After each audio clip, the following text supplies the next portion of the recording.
Yes, hello, my friends. Hello, my friends. Really, I just want to start this time that we're spending together thanking you so very much for your willingness to participate in this panel. I've been a part of Women's Council, I think now for maybe about 25 years. So I began, I think this is my 7th consecutive year as a Women's Council member. When I decided to come back, I wanted to come back with purpose. The managing broker at that time advised that I should join Women's Council. I knew nothing about Women's Council, and I did. I went to an event, and when Nakia talks about diversity, one of the things I saw was the women that looked like me. 27 years ago, I became a Realtor. And 27 years ago, I became a Women's Council member. When I first started, and it's been 31 years ago, so I'm with Women's Council. I've been a member for 31 years. And so I've seen it evolve and not just revolve. I've had my license since 1997, but really practicing residential probably since 0405. And I think that was my first Women's Council meeting. And it was, I just found it because I was just looking for something different. It was a great speaker. It was talking about financial planning. It was outstanding. And then I went with my business partner at the time, and I remember it was up north. I remember this as clear as day. We had nothing in common except we were women. Age, nothing. So I joined for getting to know people to help business. And Women's Council gave me a lot of confidence.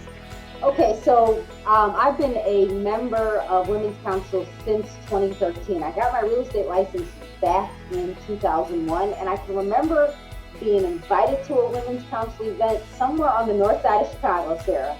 So when it came to the Women's Council, I didn't see that the resources were being equally distributed, and I needed to align myself with organizations that I felt could give more, especially to the south side of Chicago in the most segregated city. I don't think that we should ever compete for leadership roles. There's too many different organizations that need us, and we need to spread ourselves. They're the hardest working group at the national or in conjunction with the National Association of Realtors. And women, not only us as women here today, are we experiencing racism, we also experience sexism. I always thought it's because I was black. I ain't realized it was really because I'm a woman, right? And how can we assist others in making our world more inclusive and being better listeners and all that kind of stuff?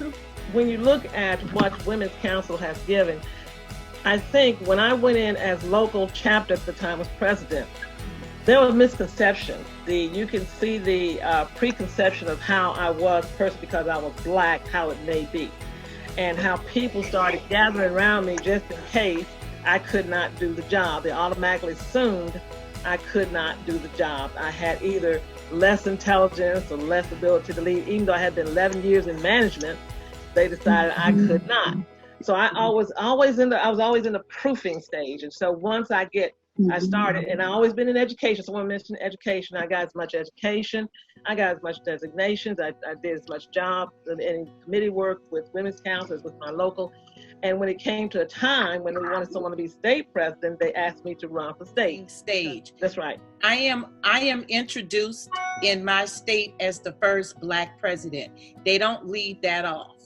Okay, why can't it just stop with this is the president of Women's Council?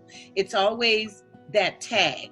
And this is the cream of the crop you got here. This is the most educated, giving group of women, no matter what color, right, that are members of the National Association of Realtors. What I will say is this: I'm the only one who was willing to cry. We're all crying, okay? Right. And it just got to the point that everybody, well, I'm not emotional. I think that my husband has never seen me cry like that, okay? And I've been with him for 15 years, just so you can be clear. And Women's Council helped me to get there. It has given me that same platform that Marky has mentioned because it gave me visibility. You know, when I think about the fact that there are so many ways you can go in our industry. There's so many of us.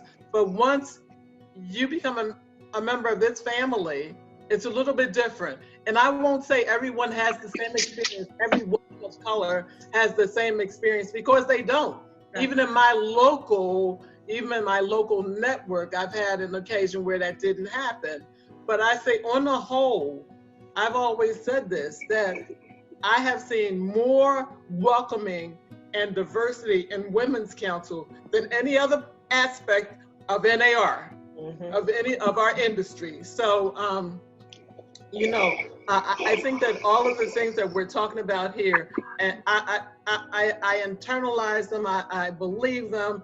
I've talked about when people want to touch my hair, and yes, it's different, you know. Don't touch my hair, just like you don't want anybody touching your belly when you're pregnant. I'm just saying, you know, those are things, you know, when I talk about my grandbabies and how I have to worry every time they walk out the door.